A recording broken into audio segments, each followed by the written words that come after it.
Eleanor Vance realized she had been forgotten. Not misplaced, not overlooked, forgotten. The realization came quietly, the way life-changing truths often do. No dramatic announcement, no official letter. Just a conversation drifting through the hallway outside room 214 at Whispering Pines Psychiatric Hospital. Two nurses were talking during a shift change. 30 years, one of them said. Can you imagine? The other replied. Most people don't even stay in nursing homes that long. Their voices faded down the corridor, but the number remained. 30 years. Eleanor sat motionless on the edge of her narrow bed, staring at the pale gray wall in front of her. 30 years since she had seen a sunrise from her own kitchen window. 30 years since she had slept in her own bed. 30 years since she had touched the front door of the house her husband built with his own hands. 30 years since her children locked her away. Eleanor was 73 years old now. Her white hair rested neatly against her shoulders. Her hands were thin and marked with age, but they were at the same. Her pale green eyes still carried the same quiet intelligence they had possessed when she was young. The doctors called her patient 4471C. But she knew exactly who she was. She was Eleanor Marie Vance, Walter's wife, mother of two, owner of a beautiful Victorian home on Maple Street, and victim of the greatest betrayal imaginable. If you believe family should mean more than money, hit subscribe before we begin. Because what happened to Eleanor Vance should never happen to anyone. Her son Richard was now a successful businessman. Her daughter Patricia had become a wealthy real estate developer. Between them, they owned luxury homes, investment properties, and vacation condos. Meanwhile, their mother lived inside a locked psychiatric ward where every door required a key. Richard drove imported cars. Patricia attended charity galas. Eleanor waited in line for medication she never needed. But her children had missed one thing, one small thing, something hidden inside the old house they believed had been abandoned forever. And that secret would eventually destroy every lie they had spent 30 years building. In this story, you'll witness an elderly woman survive 3 decades of wrongful imprisonment. You'll discover the hidden truth her late husband left behind, and you'll see how a forgotten grandmother reclaimed the life that had been stolen from her. But to understand how Eleanor ended up inside Whispering Pines, you first need to understand who she used to be. Long before hospital bracelets and locked doors, Eleanor Vance lived a simple life, a happy life. She married Walter Vance when she was 22 years old. Walter was a carpenter, not the kind who worked from blueprints in an office, the kind whose hands carried splinters and sawdust, the kind who could look at a pile of lumber and imagine a home, the kind who built things that lasted. For 43 years, they were inseparable.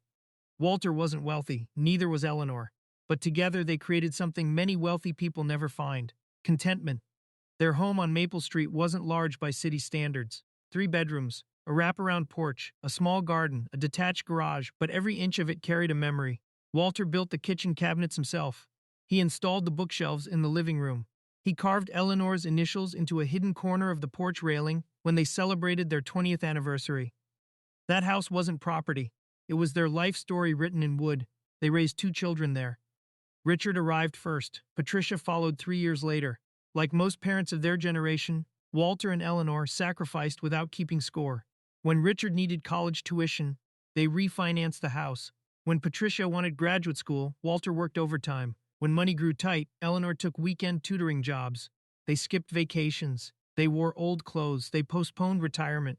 Because that's what parents did, or at least what they believed parents should do. Years passed. Richard became ambitious.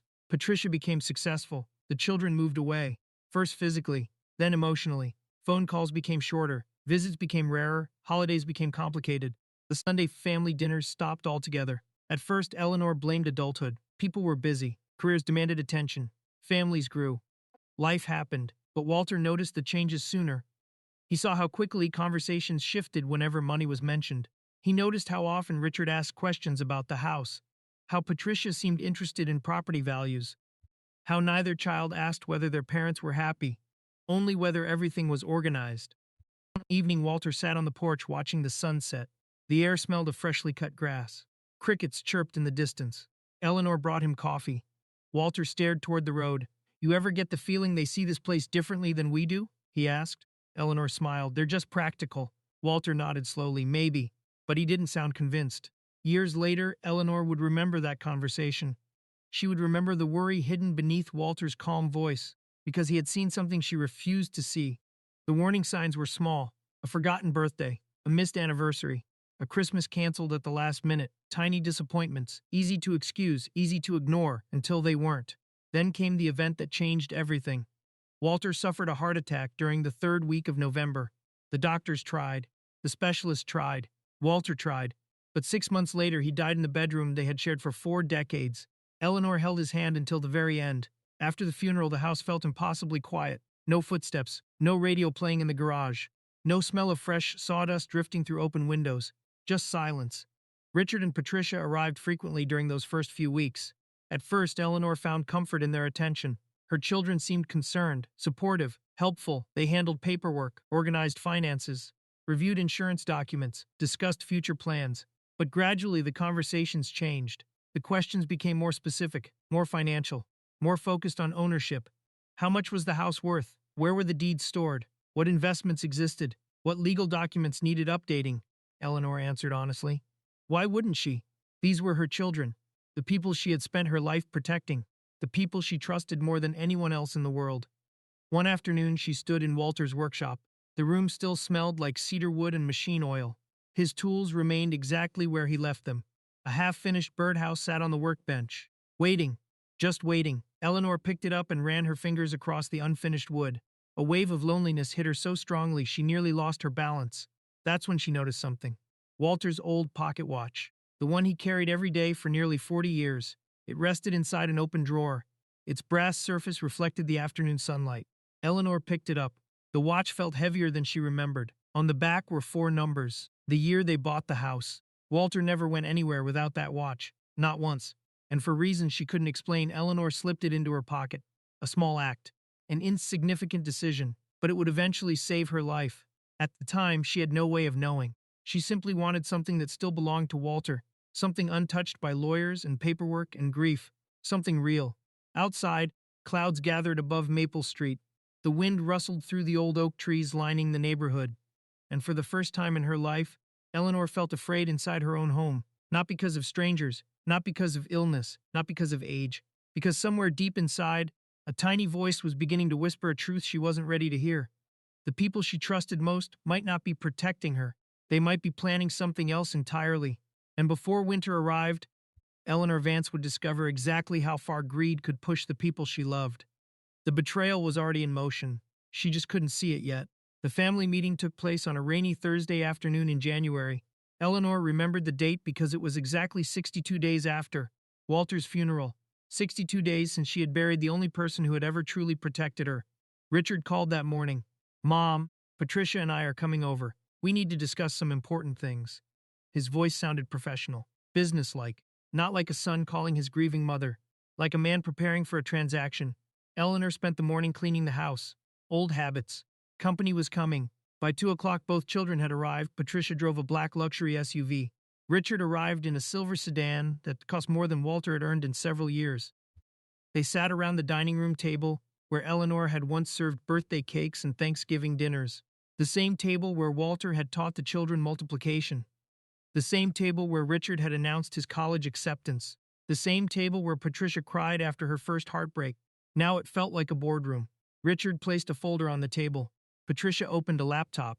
Neither noticed the family photographs surrounding them. Neither seemed interested in memories, only paperwork. We're worried about you, Mom, Patricia began. Eleanor smiled faintly. That's kind of you. Richard slid several documents forward. We've been reviewing your finances. My finances? Just making sure everything is protected. The word protected sounded strange, cold, corporate. Patricia opened a spreadsheet. Property taxes have increased significantly. Richard nodded. The house requires maintenance. The roof will need replacement soon. The market is changing. The conversation continued for nearly an hour. Numbers, percentages, assessments, evaluations. Every sentence sounded reasonable by itself. Together they felt wrong. Then Richard finally said what he had come to say. We think it might be time to consider alternative living arrangements. The room became very quiet. Rain tapped softly against the windows. Eleanor stared at her son. What does that mean? Patricia answered. It means this house is too much responsibility for someone your age. Someone your age. Not Mom, not Eleanor. Someone your age. The phrase landed like a stone. I've lived here 40 years. Exactly, Richard replied.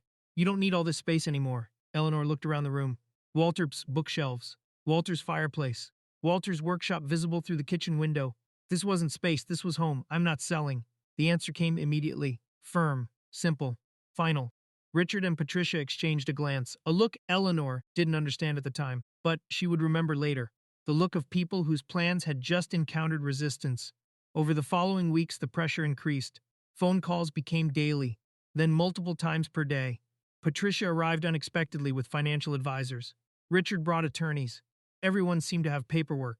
Everyone seemed concerned. Everyone seemed to know what was best for Eleanor, except Eleanor. One afternoon, Richard introduced her to a psychiatrist named Dr. Harold Brennan, a thin man with gray hair and a professional smile. Just a wellness evaluation, Richard explained. Nothing serious. Eleanor didn't want an evaluation. She wasn't sick. She wasn't confused. She wasn't incapable, but refusing made everyone uncomfortable, so she agreed. For peace, for family, for trust. The appointment lasted less than an hour. Dr. Brennan asked strange questions. Not about her health, about her finances, about her property, about her children. When Eleanor disagreed with certain assumptions, he made notes. When she corrected inaccuracies, he made more notes. When she questioned his conclusions, he wrote even faster. Something felt wrong, deeply wrong, but she couldn't explain why. 3 days later, Richard called. "We need you to come with us." "Why?" "It's about the evaluation." Eleanor's stomach tightened. The drive felt endless. When they arrived, she realized they weren't at a medical office. They were at Whispering Pines Psychiatric Hospital. She laughed. Actually laughed. The situation seemed absurd. There must be some mistake. No one laughed with her. Richard avoided eye contact. Patricia stared at the parking lot. Dr. Brennan emerged from the building carrying paperwork, and suddenly Eleanor understood. Not everything. Just enough. Fear flooded through her body. "What is this?" Richard finally looked at her. His face appeared pale, almost guilty. "Mom, we're trying to help you." Help. The word made her sick. "I'm not getting out of this car." Dr. Brennan opened the passenger door. "Mrs. Vance, your family has expressed serious concerns regarding your mental state." "My mental state is perfectly fine." Patricia began crying, or pretending to cry. Even now, Eleanor wasn't entirely sure. "Mom, please don't make this harder." Harder. The betrayal had become visible now. Fully visible. Like a storm emerging from fog, Eleanor tried to leave. 2 hospital attendants appeared. Not violent, not aggressive. Professional. Trained, prepared. Everything had been arranged in advance. Every signature, every document, every lie. The trap had already closed. Within 2 hours, Eleanor Vance became patient 4471C. Her purse disappeared. Her house keys disappeared. Her identification disappeared. Her freedom disappeared. The first night was the worst. The room smelled like disinfectant and loneliness. The mattress felt thin. The fluorescent lights never seemed completely off. Eleanor sat on the edge of the bed, staring at the locked door, waiting. Surely Richard would return. Surely Patricia would explain. Surely someone would recognize the mistake. No one came. The second day, she demanded a lawyer. The request was documented as agitation. The third day, she demanded another evaluation. The request became evidence of denial. The fourth day, she threatened legal action. The threat became proof of paranoia. Every attempt to defend herself strengthened the case against her. Every protest became a symptom. Every truth became a delusion. The system was perfect, terrifyingly perfect. Weeks passed. Then months. Richard visited once. Patricia visited once. Both carried documents. Power of attorney forms. Property authorizations. Financial control agreements. Sign these, Richard said. No. Patricia sighed. You aren't thinking clearly. I've never been clearer. Richard leaned forward. If you cooperate, things get easier. Eleanor folded her hands calmly. She remembered something Walter once told her. Never sign anything when someone is rushing you. So she didn't. Not that day. Not ever. Richard left angry. Patricia left frustrated. Neither returned. Months became years. Years became decades. The house remained empty. The children built their lives. Promotions, businesses, investments, vacations, marriages, divorces, success. Meanwhile, Eleanor learned survival. She learned which nurses were kind, which doctors could be trusted, which medications could be avoided. She learned how to appear cooperative without surrendering herself. Most importantly, she learned how to remember, because memory became resistance. Every detail mattered.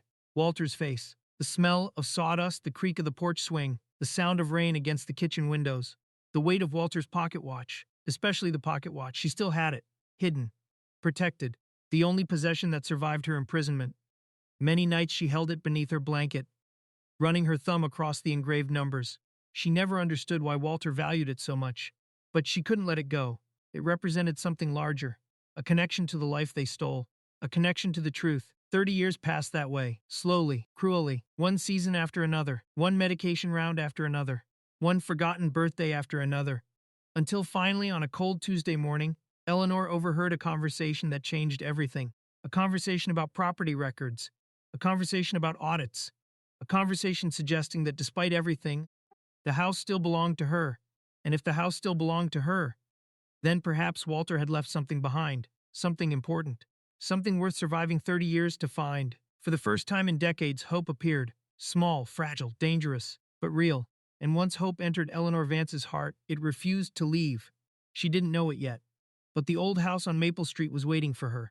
And inside that house, hidden beyond 30 years of dust and silence, lay a truth powerful enough to destroy everyone who had betrayed her. Hope is a dangerous thing inside a place designed to destroy it. For weeks after overhearing the nurse's conversation, Eleanor Vance tried to convince herself she had misunderstood. Maybe they were discussing another patient. Maybe the property records belonged to someone else. Maybe her mind, starved for good news after 30 years of captivity, had simply invented what she wanted to hear. But the thought refused to disappear. The house might still be hers. Every morning she woke with the possibility waiting beside her. Every night she fell asleep thinking about Maple Street, the old porch, the kitchen window, Walter's workshop, the life that had been frozen in time while she grew old behind locked doors. If the house still belonged to her, then Richard and Patricia had failed. And if they had failed, maybe Walter had succeeded. Walter always planned ahead. He prepared for storms before the clouds arrived. He stored emergency supplies before anyone thought they were necessary. He fixed problems before they became disasters. For 43 years, Eleanor had watched him quietly prepare for situations other people never saw coming. Perhaps he had done the same before his death. Perhaps he had anticipated something. The possibility became an obsession. Not an unhealthy obsession, a purpose. Something to hold on to, something worth fighting for. And for the first time in decades, Eleanor began paying attention to things that mattered beyond survival. She started studying the hospital, not as a prisoner, as a strategist. The East Corridor camera rotated every 42 seconds. The night nurse named Deborah always drank coffee at exactly 11:15 p.m. The loading dock received deliveries every Wednesday and Friday. The maintenance staff wore gray coveralls. The fire exit alarm malfunctioned whenever heavy rain affected the electrical system. Most people never noticed these details. Eleanor noticed everything. 30 years of captivity had sharpened her observation skills into something extraordinary. When freedom becomes impossible, observation becomes power. Weeks turned into months. The plan developed slowly, patiently, carefully. She knew she would have only one opportunity. At 73 years old, there would be no second escape attempt, no second chance, no backup plan. Either she succeeded, or she disappeared forever. The opportunity arrived during the first week of October. Rain began falling on a Thursday evening. Steady, cold, persistent. The kind of rain that soaked through clothing and reduced visibility. The kind of weather that made people careless. Exactly the kind of weather Eleanor needed. Friday night arrived. The storm intensified. Wind rattled windows throughout whispering pines. Staff members complained. Patients remained inside their rooms. Everyone focused on the weather. No one focused on Eleanor. At dinner, she behaved normally. She ate quietly, answered questions politely, accepted her medication, smiled when appropriate. The perfect patient, the cooperative patient, the invisible patient. Inside, her heart hammered so violently she thought someone might hear it. By 10 o'clock, she sat alone in her room, waiting, listening, preparing. Walter's pocket watch rested inside her hand. The brass surface felt warm despite the cold room. She rubbed her thumb across the engraved numbers. Their year, their house, their beginning. "Help me," she whispered, not to Walter, the way she always had. At 11:43 p.m. Eleanor stood. The moment had arrived. She changed into the stolen maintenance coveralls she had hidden weeks earlier. The fabric hung loosely from her thin frame. Good. The disguise didn't need to be perfect, only convincing enough. She tucked her white hair beneath a cap, adjusted the sleeves, took one final look around the room. 30 years. 30 years inside four walls. 30 years stolen. 30 years waiting for this moment. Then she walked out. The hallway stood empty. Television sounds drifted faintly from the staff lounge. Rain hammered against distant windows. Eleanor moved calmly. Not fast, not slow, purposeful. People notice panic. People ignore confidence. The east corridor appeared exactly as expected. The security camera rotated away. The fire exit waited. 12, only 12. She counted each one. 12, 11, 10, 9. The world seemed strangely silent. 8, 7, 6. Her hand touched the exit bar. 5, 4, 3, 2, 1. She pushed. Cold air exploded into the hallway. Rain sprayed across her face. The door opened. Freedom stood on the other side. For one terrifying second she hesitated. 30 years of conditioning screamed at her to stop, to obey, to stay, to remain safe inside the cage she knew. Then she thought about Walter. She thought about the house. She thought about Richard and Patricia living comfortably while she wasted away behind locked doors. And she stepped through. The rain felt incredible, cold, sharp, alive, actual weather, not filtered air, not institutional climate control, real rain from a real sky. Tears filled her eyes instantly. She couldn't remember the last time she had stood outside at night. The loading dock glistened beneath security lights. The drainage ditch stretched away into darkness. Exactly as she remembered. Eleanor climbed down carefully. Her knees protested, her back ached, her lungs burned. But she kept moving. One step, then another. The rain covered her tracks. The darkness protected her. For nearly 20 minutes she followed the drainage ditch through mud and weeds. Then she heard barking. Dogs, security dogs. They had discovered her absence. Fear surged through her body. Faster now, move faster. Her legs screamed in protest. She ignored them. The barking grew louder, closer. She reached the perimeter fence, 6 feet high, chain link. Impossible for someone her age. At least it should have been. But Eleanor had survived 30 years of wrongful imprisonment. Impossible had lost its meaning. She followed the fence line until she found the eroded section she remembered. A narrow gap beneath the metal, barely large enough. She dropped into the mud, crawled forward. The fence tore her coveralls, scratched her back, caught her shoulder. But she kept moving. Eventually she emerged on the opposite side. Free, actually free. For the first time in 3 decades. The barking continued behind her, distant now, frustrated, powerless. Eleanor lay in the wet grass staring at the sky. Rain struck her face. The clouds moved overhead. The air smelled like earth and leaves and freedom. She wanted to stay there forever. But freedom required movement. She forced herself upright. Route 7 waited ahead, and beyond Route 7, the walk felt endless. Her shoes soaked through. Her clothes clung to her skin. Every muscle hurt. But she kept imagining Maple Street. The image pulled her forward. At midnight she reached a small bus shelter. A flickering light buzzed overhead. The bench felt like heaven. She sat, breathing heavily, shivering, exhausted. Headlights appeared. A bus. An actual bus. Eleanor almost laughed. After 30 years, freedom arrived riding public transportation. The vehicle stopped. Doors opened. The driver looked down at her. A heavy-set woman wearing glasses. Tired eyes. Kind face. Rough night? She asked.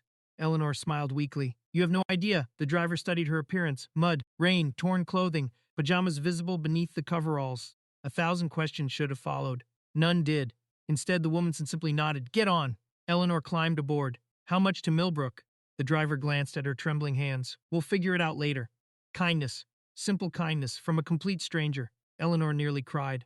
She settled into a seat near the back. Outside, the lights of Whispering Pines faded into darkness. Smaller, smaller, then gone.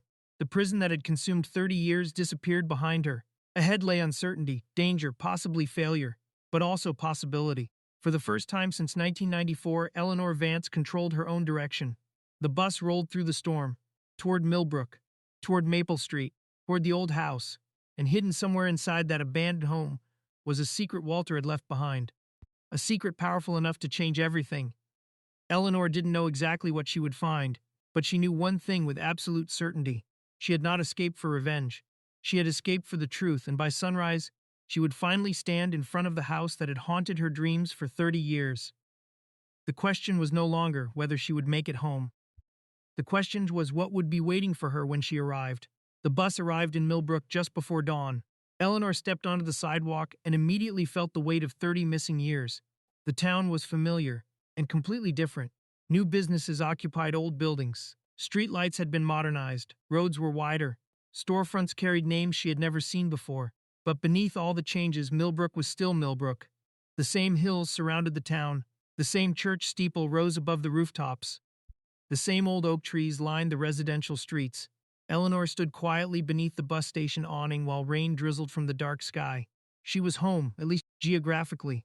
Emotionally, she wasn't sure where home existed anymore. The walk to Maple Street should have taken 20 minutes. Instead, it took nearly an hour. Her body had endured too much. 30 years of medication. 30 years of confinement. 30 years without real exercise. Every step hurt. Her left knee throbbed. Her back burned where the fence had scraped her skin. More than once she considered stopping. Resting. Waiting until daylight. But fear pushed her forward. If the hospital found her now, everything would be over. Every sacrifice, every risk, every ounce of courage. Gone. So she kept walking. The rain finally slowed as the first gray light of morning spread across the horizon. And then she saw it. Maple Street. The old neighborhood appeared through the mist like a memory coming to life. The oak trees remained. The sidewalks remained. Most of the houses had been renovated and restored. Fresh paint, new roofs, beautiful gardens, signs of care, signs of love, signs that people still live there.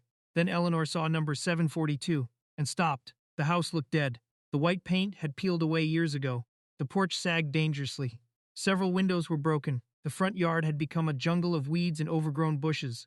The roof looked damaged. The shutters hung crookedly. Nature had begun reclaiming the structure piece by piece. Eleanor felt something break inside her. Not because the house was ruined, because it had waited for 30 years.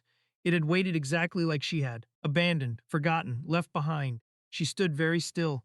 The morning air smelled of wet leaves and old wood. A crow landed on the fence. The neighborhood remained silent. The house looked wounded. But beneath the damage, Eleanor could still see Walter's work. The shape of the porch, the handcrafted trim, the windows he had restored. The bones remained just like her, old, scarred, damaged, but still standing. Tears rolled down her face. She didn't wipe them away. No one was there to see. No one was there to judge. For several minutes, she simply stared, remembering. The day they moved in. The day Richard learned to ride a bicycle in the driveway. The afternoon Patricia planted flowers beside the porch. Christmas mornings, birthday parties, summer barbecues. 43 years of life compressed into a single moment. Then reality returned. The house might hold answers, but first she needed shelter, food, safety. She crossed the overgrown yard. The weeds reached her knees. Branches scratched against her torn coveralls. The side door remained exactly where it had always been. Walter used that entrance more than the front door, coming and going from the workshop, carrying lumber, moving tools, building things. Eleanor reached for the handle. Locked, of course. She tried again. Nothing. Then she remembered the kitchen window.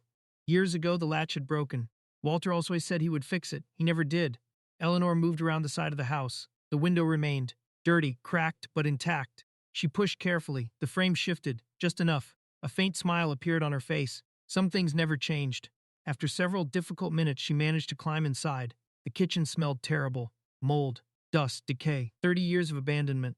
Yet beneath everything else, she caught traces of familiar scents. Old wood, cabinet polish. The faint ghost of the room looked devastated. Cabinet doors hung open. The refrigerator stood crooked. Water damage covered portions of the ceiling. Leaves littered the floor. But it was still her kitchen. Still Walter's cabinets. Still their home. Eleanor moved carefully through the house. The living room looked even worse. Part of the ceiling had collapsed. Rain had damaged the hardwood floors. Most furniture was gone, either stolen or removed years earlier. The fireplace remained. The bookshelves remained. Walter's bookshelves. Handmade, solid oak. Built to last forever. Eleanor stopped. Something stirred inside her memory. A conversation. An old conversation. Years ago, Walter had stood beside those shelves smiling. "You know what makes a good carpenter?" he asked. "What?" "A man who plans for things nobody else expects." At the time, she thought he was talking about construction. Now she wasn't so sure. Slowly, she approached the shelves. Her pulse quickened. The pocket watch felt heavy inside her hand. Instinctively, she removed it. The brass surface glowed softly in the morning light. Again, her thumb brushed the numbers. Suddenly, something clicked. A memory. Small forgotten. Long ago, Walter had laughed when she asked why he loved that watch so much. "Because it reminds me where the key is." The key. Not a key. The key. Eleanor froze. For a moment, she couldn't breathe. What key? She stared at the watch, then at the bookshelves, then back at the watch. Walter had hidden things throughout the house, not valuables, tools, important documents, emergency supplies. He believed preparation solved problems, and Walter rarely spoke without meaning something. The key. The phrase echoed inside her mind. Slowly, she examined the bookshelves, running her fingers across the wood, checking corners, pressing panels, searching nothing. Minutes passed, then something felt different. One section sounded hollow. Eleanor pressed harder. A faint click echoed through the room. Her heart nearly stopped. The panel moved, only slightly. But enough. Oh my God. The words escaped before she realized she had spoken. Walter had built a hidden compartment, a secret compartment, inside the bookshelf, hidden from everyone, hidden for decades. Her hands trembled violently. She pulled the panel open. Darkness filled the compartment. For a moment she couldn't see clearly. Then the morning sunlight shifted and illuminated the contents.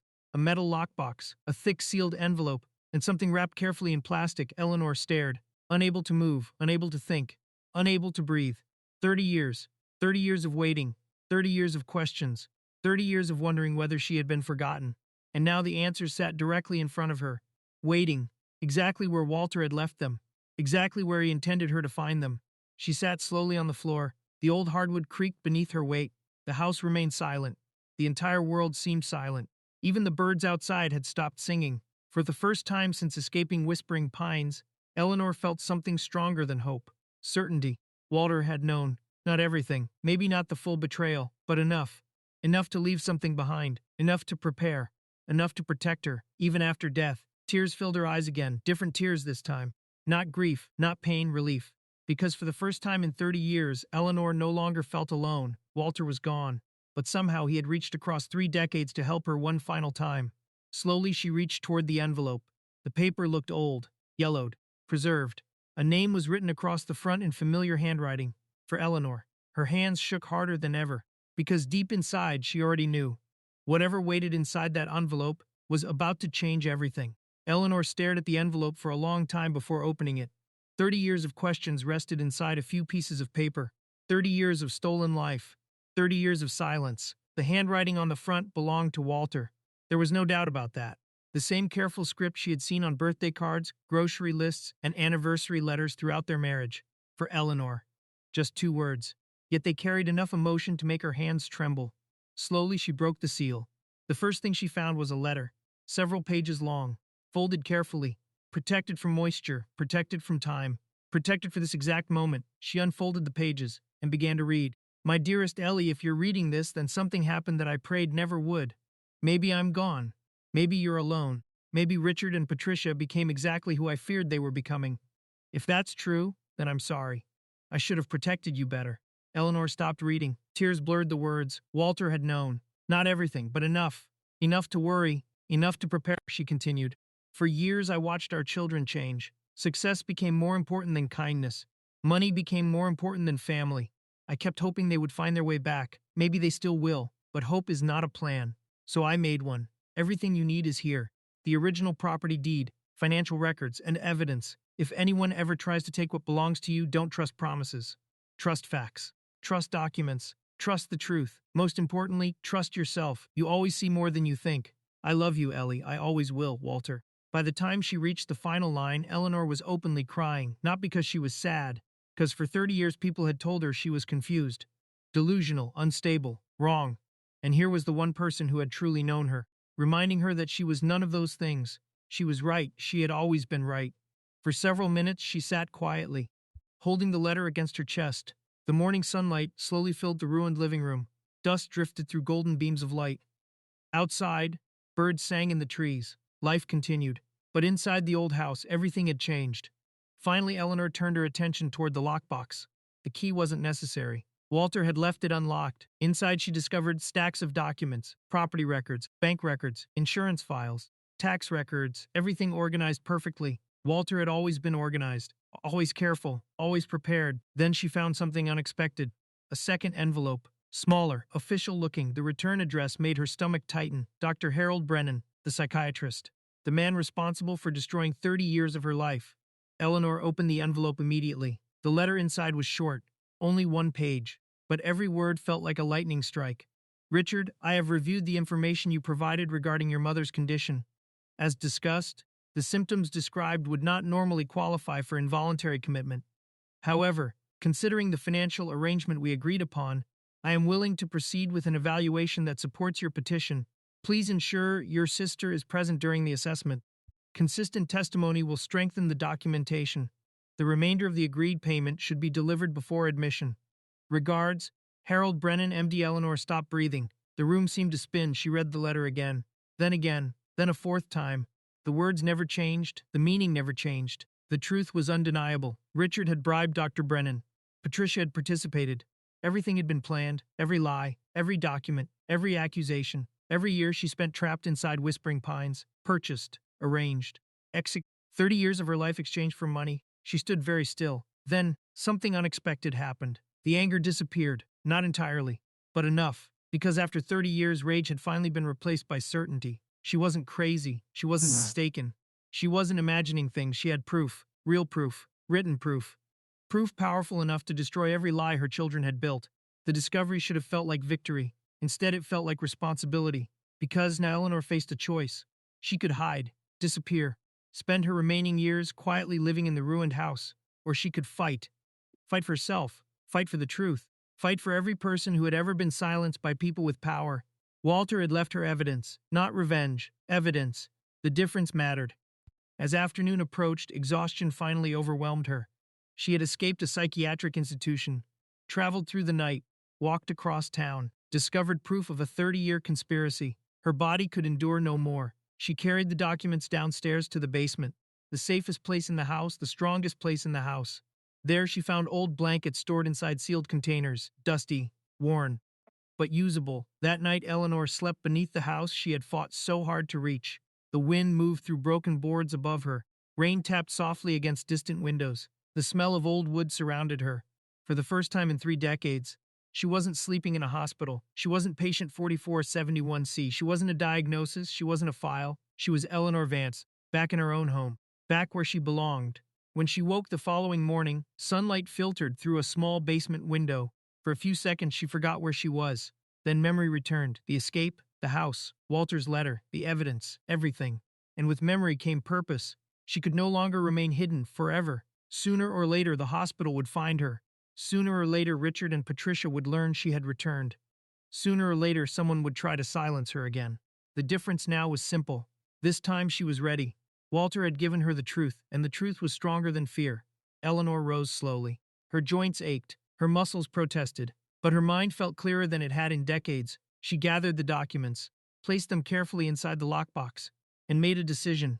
Today she would find help, real help, someone who would listen, someone who would believe, someone capable of turning evidence into justice. Because after 30 years of waiting, Eleanor Vance was finally ready to tell her story. And when the world learned what had happened inside Whispering Pines, when the world learned what Richard and Patricia had done, when the world learned the truth hidden inside the old house on Maple Street, nothing would ever be the same again. The fight for her freedom was over. The fight for justice was about to begin.